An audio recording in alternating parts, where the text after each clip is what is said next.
Good morning बच्चों। आज हम डिस्कस करेंगे पोएट्री का तीसरा लेसन है, जिस लेसन का नाम है कीपिंग क्वाइट, जिसे लिखा है पैब्लो नेरुडा ने। अक्सर करके बच्चों को ये समझ में नहीं आता है, ये जो पैब्लो नेरुडा जो हमारे पोएट या पोएट्री के जो पोएट हैं कह सकते हैं, या पोएटेस है, इसमें कंफ्यूज रहते हैं कि ये पोएट का नाम है या फिर पोएटेस का नेम है ना। तो आपको बिल्कुल घबराना नहीं है, ये बस इतना जान लीजिए कि ये कवि हैं, कवित्री नहीं है।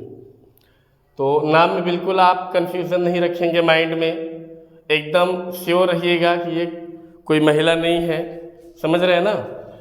और आज हम इसका पढ़ेंगे, ये 4 स्टेंजा हम पढ़ेंगे। There are 4 stanza given on the green board, कह सकते हैं ये ग्रीन बोर्ड है। और काफ़ी दिनों के बाद हम आपके सामने प्रकट हुए हैं अचानक से, और इतने दिन क्लासेस बंद थे, थोड़ा सा कुछ इश्यू था, समस्या थी, लेकिन आज से जो क्लासेस हैं आपके रेगुलर स्टार्ट हो जाएंगे। और आप लोगों से हमारा रिक्वेस्ट है कि आप लोग अब कमर कस लीजिए। आइए डिस्कस करते हैं। लिखा है, now we will count to 12 and we will all keep still for once on the face of the earth let's not speak in any language, let's not stop for 1 second and not move our arms so much. It would be an exotic moment. Without us, without engines, we would all be together in a sudden strangeness. Fishermen in the cold sea would not harm whales, and the man gathering salt would look at his hurt hand.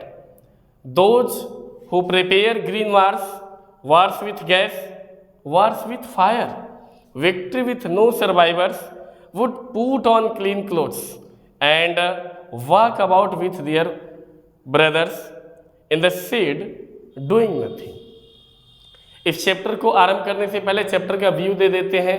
Poem को आरंभ करने से पहले poem का view दे देते हैं कि इस पोयम में जो कवि है वो हमको क्या बताने की कोशिश कर रहा है।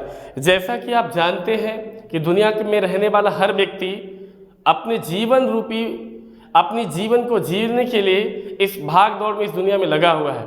किसी को किसी के लिए थोड़ा सा भी टाइम नहीं है, समय नहीं है। इस भाग दौड़ की जिंदगी में कवि का कहना ये है कि थोड़े समय के लिए हमको थोड़े समय के लिए अपने लिए टाइम निकालना चाहिए, और टाइम निकालकर इंट्रोस्पेक्शन करना चाहिए। इंट्रोस्पेक्शन मीन्स होता है अंतरावलोकन, मतलब इस भाग दौड़ से भरे जिंदगी में कुछ टाइम निकाल करके हमें अपने लिए भी क्या करना चाहिए, विचार करना चाहिए, हमें इंट्रोस्पेक्शन करना चाहिए, हमें शांत होना चाहिए। और इसका बेनिफिट भी हमको मिलेगा। इस पोयम में कवि ने उसका बेनिफिट भी बताया है कि उसका क्या बेनिफिट होगा अगर हम इंट्रोस्पेक्शन करते हैं। वर्ल्ड में रहने वाले सभी लोग अगर अपने लिए थोड़ा सा समय निकाल के इंट्रोस्पेक्शन करते हैं तो उसका क्या बेनिफिट मिलेगा, कवि ने इस लेसन में हमको और आपको बताया है। तो आइए जरा डिस्कस करते हैं, देखते हैं ये कहना क्या चाहते हैं। बता रहा है, नाउ अब वी विल काउंट, हम गिनेंगे। नाउ अब वी विल काउंट, हम गिनेंगे टू 12 माने होता है 12। कभी कहता है अब हम 12 गिनेंगे। कितना गिनेंगे? 12 गिनेंगे। बता रहे कि जैसे ही हम 12 गिनेंगे ना, जैसे कि आप लोग देखे होंगे हिंदू जो है क्लासिक के अकॉर्डिंग, हिंदू रिलीजियस के अकॉर्डिंग 1 2 3 को वरीयता दी जाती किसी काम को स्टार्ट करने के लिए और किसी जो है कार्य को अंत करने के लिए। जैसे अगर कहीं रनिंग हो रही है, कोई कंपटीशन हो रहा है रेस का, अब वहाँ पे मैं बोला कि जैसे मैं 3 बोलूँगा सब के सब भागेंगे। अब मैंने बोला 1 2 3 जैसे सब भागेंगे। बट यहाँ पर क्या है, ये क्रिश्चियन से बिलोंग करते हैं। जो क्रिश्चियन रिलीजियस होते हैं वो ईसाई धर्म से बिलोंग करते हैं, और ईसाई धर्म में 12 को मान्यता दी जाती है, 12 को। इसलिए यहाँ पर राइटर ने, कह सकते हैं पोएट ने, अप टू 12 बोला है, मतलब 12 गिनने के लिए बोला है। तो आइए देखते हैं। नाउ अब वी विल काउंट, हम गिनेंगे टू 12 12। अब हम 12 गिनेंगे, और जैसे ही 12 गिनेंगे क्या होगा, एंड और वी ऑल हम सभी लोग, विल गागेंगे, कीप स्टिल माने होता है शांत हो जाना, वी विल ऑल, हम सभी लोग कीप स्टिल, शांत हो जाएंगे, हम सभी लोग शांत हो जाएंगे। बोला कि नाउ अब वी विल काउंट, हम गिनेंगे, 2 12 माने 12, अब हम 12 गिनेंगे, and we will all keep still, और हम सभी लोग शांत हो जाएंगे, हम सभी लोग शांत हो जाएंगे। मतलब यहाँ पर वी विल ऑल का मतलब संसार में रहने वाले सभी लोगों के बारे में बात कर रहे हैं। भाई बोला we will all keep still, हम सभी लोग शांत हो जाएंगे। स्टिल का मतलब शांत होना होता है और स्थिर होना भी होता है, मतलब रुक जाना। हम सभी लोग शांत हो जाएंगे या फिर कह सकते हैं स्थिर हो जाएंगे, रुक जाएंगे। फिर आगे क्या बता रहे हैं, कभी बोला फॉर वंस, एक बार, फॉर वंस एक बार के लिए, फॉर वंस एक बार के लिए, on the face of the earth, face of the अर्थ माने होता पृथ्वी का धरातल, फेस ऑफ द अर्थ माने पृथ्वी का धरातल, या कुछ लोग कहेंगे फेस माने चेहरा, ऑफ द अर्थ माने पृथ्वी का चेहरा, ना जी पृथ्वी का चेहरा नहीं, on the face of earth, face of earth माने होता है पृथ्वी का धरातल। फॉर वंस माने एक बार के लिए, on the face of the अर्थ माने पृथ्वी के धरातल पर। अब धरातल क्या होता है, मतलब पृथ्वी का जो ऊपरी सतह होता है कि नहीं, जो जिस पर हम और आप रहते हैं, उसको बोल रहा है। फॉर वंस एक बार के लिए, on the face of the earth, पृथ्वी के धरातल पर, फिर एक बार के लिए पृथ्वी पर के धरातल पर, लेट्स नॉट स्पीक, कोई बात नहीं करेगा। बोले लेट्स नॉट स्पीक, कोई बोलेगा नहीं, कोई बात नहीं करेगा। स्पीक मीन्स बोलना या बात करना। बोले लेट्स नॉट स्पीक, कोई बात नहीं करेगा, इन एनी लैंग्वेज, किसी भी भाषा में, किसी भी भाषा में कोई बात नहीं करेगा। लेट्स नॉट स्पीक, कोई बात नहीं करेगा, इन एनी लैंग्वेज, किसी भी भाषा में, किसी भी भाषा में कोई बात नहीं करेगा। Let's not stop, let's not stop, let's stop, यहाँ पर नॉट नहीं रहेगा, लेट्स स्टॉप, रुक जाएंगे, लेट्स स्टॉप, रुक जाएंगे। फॉर 1 सेकेंड, एक सेकेंड के लिए, लेट्स स्टॉप, रुक जाएंगे। फॉर 1 सेकेंड, एक सेकेंड के लिए, एक सेकेंड के लिए ना सभी के सभी लोग क्या हो जाएंगे, रुक जाएंगे। एंड नॉट मूव, हिलाएंगे डुलाएंगे नहीं, मूव हिलाना डुलाना, चलना घूमना फिरना कह सकते हैं बच्चों। एंड नॉट मूव, कोई हिलेगा डुलेगा नहीं, कोई चलेगा नहीं। अवर आर्म्स माने अपनी भुजाओं को, अपनी भुजाओं को कोई हिलाएगा डुलाएगा नहीं। यहाँ पर मूव का मतलब हिलाने डुलाने से है। एंड नॉट मूव, कोई हिलाएगा डुलाएगा नहीं। आवर आर्म्स माने होता है अपनी भुजाओं को, अपने हाथ को, पैर को, किसी को भी कह सकते हैं। यहाँ पर आर्म्स बोला मतलब शरीर के किसी भी अंग को बात कर रहा है, केवल भुजा की बात नहीं कर रहा है। आर्म्स माने शरीर के सभी अंगों की बात कर रहा है, जो एक्सटर्नल जो है पार्ट्स ऑफ बॉडी है उसके बारे में बात कर रहा है बच्चों। बिल्कुल माइंड में कोई भी कंफ्यूजन नहीं रखना है। एंड नॉट मूव, कोई हिलाएगा डुलाएगा नहीं।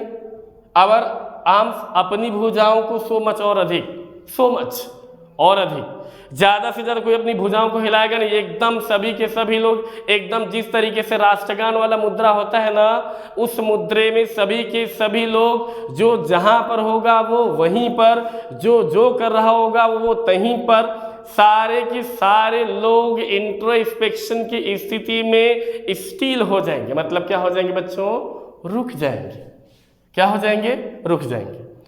तो पहला पैराग्राफ समझ में आ गया होगा हमारे हिसाब से। एक बार रिफ्रेश मारते हैं। बोला नाउ अब we will count up to 12, हम 12 गिनेंगे। And we will all keep still, हम सभी के सभी लोग शांत हो जाएंगे। फॉर वंस, एक सेकेंड के लिए। On the face of the अर्थ माने पृथ्वी के धरातल पर। लेट्स नॉट स्पीक, कोई बात नहीं करेगा। इन एनी लैंग्वेज, किसी भी भाषा में। लेट्स स्टॉप, सभी के सभी लोग रुक जाएंगे। फॉर 1 सेकेंड, एक सेकेंड के लिए। And not move our arm so much, और अपनी भुजाओं को हिलाएंगे डुलाएंगे नहीं। अपनी भुजाओं को बिल्कुल भी हिलाएंगे डुलाएंगे नहीं। इसका मतलब कि सभी के सभी लोग किस इंस्पेक्शन में हो जाएंगे भैया, इंट्रो इंस्पेक्शन की सिचुएशन में। किस स्थिति में हो जाएंगे बेटा, इंट्रो इंस्पेक्शन की सिचुएशन में हो जाएंगे। आइए आते हैं आगे, क्या बताते हैं। सेकेंड पैराग्राफ पे डिस्कस करते हैं। बोला अब सोचिए, सपोज दैट अगर कोई 12 गिने और दुनिया में रहने वाले सभी के सभी लोग एक ही मुद्रा में हो जाए, एक मुद्रा में हो जाए, तो आप समझ सकते हैं कि सिचुएशन क्या होगा, वहाँ का सीन कैसा होगा। कि अभी देखिए, जब आर्मी के जवान जो होता है, जब कदम से कदम मिला करके परेड करते हैं, तो इतना बेहतरीन वो सीन होता है कि हम और आप उसका वर्णन नहीं कर सकते। Just like that. अब यहीं पर वहाँ वही चीज़ यहाँ पर होने वाला है। सभी लोग इंट्रोस्पेक्शन करेंगे तो एक बेहतरीन जो है सीन होगा संसार में। उसी बात को कभी यहाँ पर शो करना चाहता है, क्या बोला है, इट वुड बी हो जाएगा, इट वुड बी हो जाएगा एन एक्सोटिक मोमेंट, अनोखा पल। एक्सोटिक माने होता है अनोखा, मोमेंट माने होता है बच्चों क्षण या पल। It would be an exotic moment, यह अनोखा पल होगा, एक अनुपम पल होगा, एक अनोखा समय होगा, एक अनोखा दृश्य होगा कह सकते हैं। It would be an exotic moment, यह एक अनोखा पल होगा। विदाउट रस, बिना भागदौड़ वाला, विदाउट रस, बिना भागदौड़ वाला। विदाउट इंजन, बिना वाहनों के शोरगुल वाला। इंजन्स का मतलब यहाँ पर वाहन के शोर से है, इंजन का मतलब बच्चों वाहन के शोर से है। विदाउट रस, बिना भागदौड़ वाला। विदाउट इंजन, बिना इंजन के शोरगुल वाला। We would all be together, और ऐसी सिचुएशन में बता रहा है कवि कि वी मिस, हम ऑल माने सभी, हम दुनिया में सब रहने वाले सभी लोग, ऑल बी टुगेदर क्या हो जाएंगे बेटा, एक साथ हो जाएंगे। बी हो जाएंगे टुगेदर, एक साथ। We will all be together, संसार के सभी लोग, हम सभी लोग एक साथ हो जाएंगे। इन अ सडन स्ट्रेंजनेस, और जब एक साथ हो जाएंगे मतलब एक ही मुद्रा में हो जाएंगे। इन अ सडन स्ट्रेंजनेस का मतलब होता है बच्चों विचित्र बात, विचित्र बात उत्पन्न हो जाएगी। इन अ सडन स्ट्रेंजनेस, एक अचानक, सडन अचानक, स्ट्रेंजनेस विचित्र बात, अचानक से विचित्र बात उत्पन्न हो जाएगी, विचित्र दृश्य उत्पन्न हो जाएगा। भाई सभी लोग एक ही मुद्रा में होंगे तब विचित्र बात होगा कि नहीं होगा, बताइए जरा, आप ही बताइएगा, होगा ना। वही बात यहाँ पर कभी हमें और आपको समझाना चाहता है, बताने की कोशिश करें। एक बार फिर से रिफ्रेश करते हैं। It would be an exotic moment, यह एक अनोखा पल होगा। इट वुड बी होगा, एन एक्सोटिक एक अनोखा मोमेंट माने क्षण या पल, यह एक अनोखा पल होगा। विदाउट रस, बिना भागदौड़ वाला। विदाउट इंजन, बिना वाहनों के शोरगुल वाला। We would all be together, हम सभी लोग एक साथ हो जाएंगे। इन अ सडन स्ट्रेंजेस, अचानक से क्या होगा बच्चों, विचित्र बात उत्पन्न हो जाएगा, विचित्र भावनाएं उत्पन्न हो जाएंगी, विचित्र सा दृश्य उत्पन्न हो जाएगा। यहाँ पर बिना इंजन का शोरगुल, भारी जो गाड़ी चला रहा होगा वो भी तो इंट्रोस्पेक्शन करेगा, तो अपनी गाड़ी रोक देगा। जो दौड़ रहा होगा, जो काम कर रहा होगा वो भी तो इंट्रोस्पेक्शन करेगा, तो वो भी क्या हो जाएगा, रुक जाएगा ना, दौड़ना बंद कर देगा। इसी बात को कवि ने यहाँ पर शो किया है। तो बच्चों हमको विश्वास है कि दूसरा पैराग्राफ का एक्सप्लेनेशन एकदम बढ़िया बढ़िया तरीके से समझ में आया होगा। आइए डिस्कस करते हैं तीसरे पैराग्राफ पर। इसका तीसरा स्टेंजा कहेंगे हम, पैराग्राफ गद्य में कहा जाता है उसको, है ना, प्रोज में कह सकते हैं, बट यहाँ पर पोयम हम पढ़ रहे हैं तो हम स्टेंजा बोलेंगे। तो आइए तीसरा स्टेंजा देखेंगे। अब कुछ और भी लोग होंगे जो इधर उधर भटके पर आए होंगे, उनके विषय में जरा कवि ने क्या कहा है। काफ़ी दिनों से बंद था, वीडियो नहीं अपलोड हो रहा था, आप लोग काफ़ी परेशान थे। तो अब आज से थोड़ा सा आप देख ही रहे हैं कि भाई शादी माहौल का, शादी वादी का माहौल कर रहे हैं, चल रहा है शादी वादी का माहौल, इसीलिए थोड़ा सा रोज न्योता में पूड़ियाँ खाने बफे में जा रहे हैं। तो ये भी सारी चीज़ें ज़रूरी है। और कहीं नहीं गए, कोई बुलाए नहीं गए तो मुंह फुला के वो उधर बैठ जाएगा, इसीलिए दोनों चीज़ों को देखना बहुत ज़रूरी है। आइए आते हैं तीसरे स्टेंजा पर, हम डिस्कस करते हैं। बता रहा कि फिशरमैन जो मछुआरे लोग हैं, फिशरमैन होता तो एक मछुआरा, लेकिन यहाँ पर मेन दे दिया मतलब बहुत सारे मछुआरे के, समस्त मछुआरों के बारे में बात कर रहा है कभी। फिशरमैन मछुआरे लोग इन द कोल्ड सी, ठंडे सागर में, कोल्ड सी ठंडे सागर में, would not harm, would not harm नुकसान नहीं पहुंचाएंगे। वुड माने गागेंगे, नॉट माने नहीं, हार्म माने नुकसान पहुंचाना, नुकसान नहीं पहुंचाएंगे। वेल्स माने होता है मछलियों को, मछलियों को नुकसान। अब आप लोग समझ रहेंगे वेल्स माने व्हेल मछली को, अरे बाप रे बाप, व्हेल्स मछली को, व्हेल्स मछली को कोई नुकसान पहुंचा सकता है? इतना जबर जहाज को मारती है कि धजिया मचा के रख देती है समुद्र में, हम और आप उसको नुकसान पहुंचाएंगे? मछुआरा नुकसान पहुंचाएगा ना जी। यहाँ पर व्हेल्स का मतलब है बेटा समुद्र में रहने वाली समस्त मछलियों के बारे में कवि ने बात किया है। हर वो छोटी बड़ी मछली के बारे में कवि ने बात किया है जो समुद्र में रहती है। आगे क्या बताया है, फिशरमैन जो मछुआरे हैं इन द कोल्ड सी, ठंडे सागर में, वुड नॉट हार्म, नुकसान नहीं पहुंचाएंगे। व्हेल्स माने होता है मछलियों को, मछलियों को वो ठंडे सागर में नुकसान नहीं पहुंचाएंगे। क्यों नहीं पहुंचा पाएंगे भैया? वो भी तो इंट्रोस्पेक्शन करेंगे, वो भी तो करेंगे ना, करेंगे कि नहीं करेंगे? तब कहाँ से गए हैं मछली मारने, इंट्रोस्पेक्शन कर रहे, मछली नुकसान पहुंचने से बच गई। अब आप लोगों के दिमाग में एक बात आ रही होगी कि सर जी इंट्रोस्पेक्शन करने के बाद मछलियां मार देगा, तब तो नुकसान होगा ना करेगा। अरे उसके बाद क्या होगा उसके बारे में मत सोचो, अभी क्या करना है पहले उसके बारे में सोचो।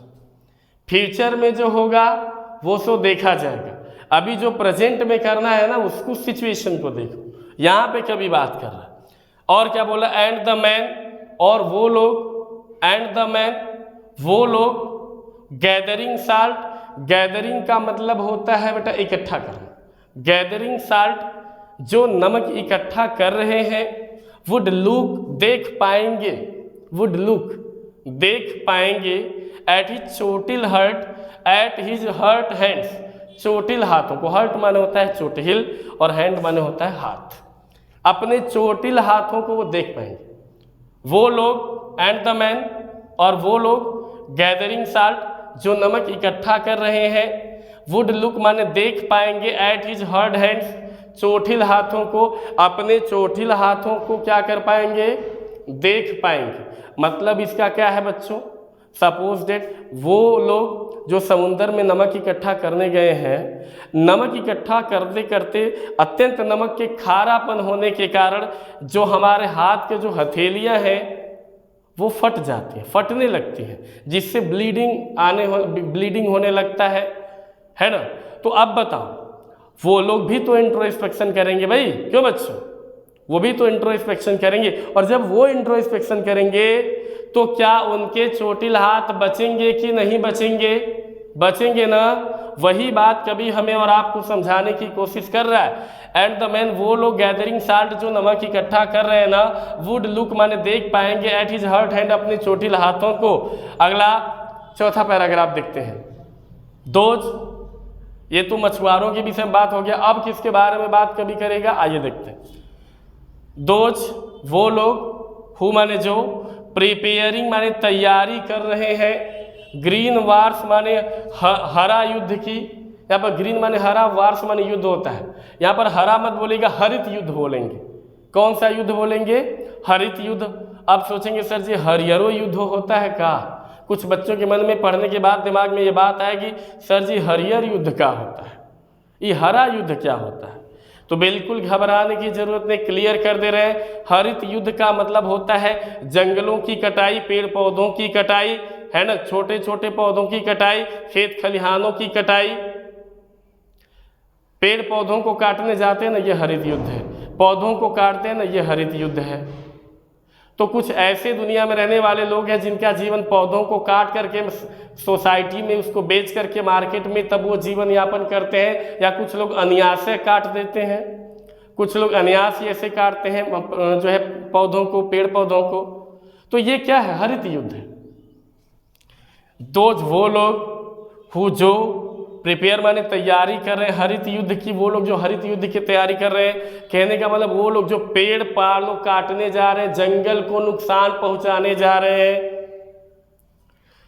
वार्स विथ गैस, वो लोग वार्स विथ गैस जो गैस से युद्ध करने की तैयारी करें। गैस मतलब गोला से, गोला बारूद से, बारूद का गोला होता है ना, पबजी लाइट और पबजी मोबाइल जो खेलता होगा वो जानता होगा, है ना, उसमें ग्रेनेड जो फेंक देंगे भग से बढ़ जाएगा, तो वैसी को बोल रहा है गोला बारूद। वार्स विथ गैस, गैस के साथ यानी गोले बारूद के साथ युद्ध की तैयारी कर रहे हैं। वार्स विथ फायर, आगजनी से युद्ध की तैयारी कर रहे हैं।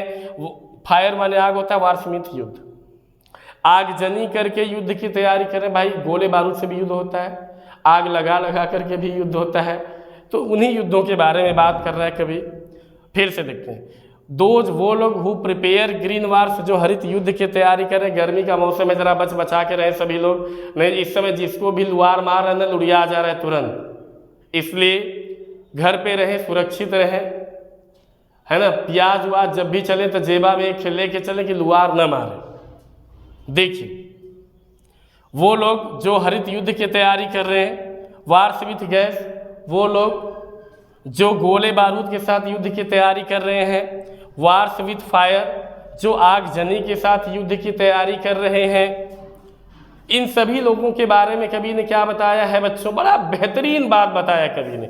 देखिए, अगली जो लाइन है बहुत ही बेहतरीन है, ध्यान से समझिएगा। वो लोग जो हरित युद्ध की तैयारी कर रहे हैं, वो लोग जो गोले बारूद से युद्ध करने की तैयारी कर रहे हैं, वो लोग जो आगजनी से युद्ध करने की तैयारी कर रहे हैं, बोल रहा है विक्ट्री माने विजय हासिल कर लेंगे विदाउट नो सर्वाइवर्स, बिना नुकसान पहुंचे, नो सर्वाइवर्स। सर्वाइवर्स माने होता है जो युद्ध करने में बच जाते हैं, उनको बोलते हैं सर्वाइवर्स, यानी कोई नुकसान ना पहुंचना। बोला विक्ट्री, विजय हासिल कर लेंगे विथ नो सर्वाइवर्स, बिना नुकसान पहुंचे, या बिना उत्तरजीवियों के कह सकते हैं। नो सर्वाइवर्स, बिना उत्तरजीवी, मतलब बिना कुछ नुकसान पहुंचे ही। विक्ट्री, विजय हासिल कर लेंगे विथ नो सर्वाइवर्स, बिना नुकसान पहुंचे या बिना उत्तरजीवियों के। एंड वुड फूड, अब मतलब ये लोग जो ये युद्ध की तैयारी कर रहे हैं, अब वो इंट्रोस्पेक्शन भाई युद्ध करने जाएंगे तो कुछ ना कुछ लोग मरेंगे, कुछ लोग बच भी जाएंगे। तो अब यही लोग अगर इंट्रोस्पेक्शन करेंगे ये लोग भी, तो क्या युद्ध होगा? नहीं ना होगा बच्चों। उसी बात के बारे में कवि ने बड़ा बेहतरीन तरीके से बताया है। विक्ट्री विथ नो सर्वाइवर्स, विजय हासिल कर लेंगे विथ नो सर्वाइवर्स, बिना उत्तरजीवियों के। वुड पुट ऑन, वुड माने गागी के, पुट ऑन माने पहनना, पुट ऑन माने पहनना, और put off, O double F, O F वाला no, put O F O double F, off माने उतारना, पुट ऑफ उतारना। वुड पुट ऑन पहन पाएंगे, क्लीन क्लोथ्स माने होता है साफ सुथरे कपड़े, और वो साफ सुथरे कपड़े पहन पाएंगे। अब इसका मतलब क्या है? सपोज दैट जो व्यक्ति युद्ध करने जाएगा, युद्ध में आपको पता है ना कि खून की नदियाँ बहती हैं, और जब खून की नदियाँ बहेंगी तो किसी का कपड़ा क्या सफ़ेद रह जाएगा क्या बच्चों? नहीं रह जाएगा। और जब नहीं रहेगा तो इसका मतलब कि कपड़ा खून से लथपथ होगा, गंदा होगा। तो अगर वो युद्ध नहीं होता है तो क्या उनका कपड़ा गंदा होगा? साफ सुथरा रहेगा ना। उसी बात के बारे में यहाँ पर कवि ने बताया है। वुड पुट ऑन पहन पाएंगे, क्लीन क्लोथ्स साफ सुथरे कपड़े, वो साफ सुथरे कपड़े पहन पाएंगे।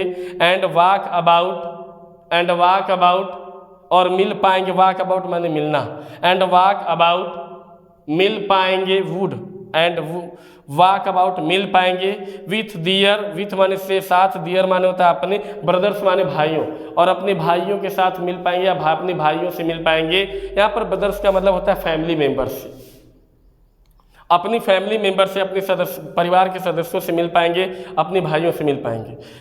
वो साफ सुथरे कपड़े पहन पाएंगे और अपने भाइयों से मिल पाएंगे। इन द शेड माने होता है घर में, इन द शेड मीन्स घर में, या छाया कह सकते हैं, छाया होता है इसके मीन्स, लेकिन यहाँ पर छाया नहीं, घर। इन द शेड माने घर में, डूइंग नथिंग कुछ न करते हुए, कुछ न करते हुए वो अपने भाइयों से क्या हो पाएंगे? मिल पाएंगे। वो लोग जो हरित युद्ध की तैयारी कर रहे हैं, जो वो लोग जो गैस गोले बारूद से युद्ध करने की तैयारी कर रहे हैं, जो आगजनी से युद्ध करने की तैयारी कर रहे हैं, विजय हासिल कर लेंगे बिना उत्तरजीवियों के या बिना नुकसान पहुँचे। वुड पुट ऑन, नुकसान बोला, वुड पुट ऑन पहन पाएंगे, क्लीन क्लोथ्स माने होता है साफ सुथरे कपड़े को, वो साफ सुथरे कपड़े को पहन पाएंगे। एंड वॉक अबाउट मिल पाएंगे विथ दियर ब्रदर्स माने होता है अपने भाइयों से, यानी अपने परिवार के सदस्यों से मिल पाएंगे। इन द शेड माने होता है घरों में, डूइंग नथिंग कुछ न करते हुए, यानी ये सब कुछ न होते हुए वो अपने घर में अपने भाई बहनों से, अपने परिवार के सदस्यों से, समाज में रहने वाले हर व्यक्ति से वो क्या हो पाएंगे? मिल पाएंगे। तो ये था इस पोयम का पहला पार्ट बच्चों। इस पोयम का दूसरा पार्ट हम नेक्स्ट वीडियो में देखेंगे। ये पहला पार्ट हमें विश्वास है कि आपको ये चारों स्टेंजा का जो एक्सप्लेनेशन है एक बेहतरीन तरीके से समझ में आ जाएगा। जाते जाते हम फिर वही कहेंगे, आपको पता है क्या कहेंगे। आप ज़्यादा से ज़्यादा हमारे चैनल को सब्सक्राइब करें, वीडियो को लाइक ज़रूर ठोक दें, थम्स अप जिसको बोलते हैं, और उसके बाद अपने दोस्तों में क्लास 12th में ज़्यादा से ज़्यादा शेयर कर दें और हमारा सपोर्ट करें। ये मत सोचिएगा खाली क्लास 12th को जो है शेयर करें, सबको सेंड मार दीजिएगा, ठीक है। तो इसका सेकेंड पार्ट अभी और पैराग्राफ बाकी हैं, स्टेंजास बाकी हैं, उस स्टेंजा को हम लोग नेक्स्ट वीडियो में देखेंगे, नेक्स्ट वीडियो में इसको डिस्कस करेंगे। तब तक के लिए चलते हैं, बाय, सी यू टुमारो।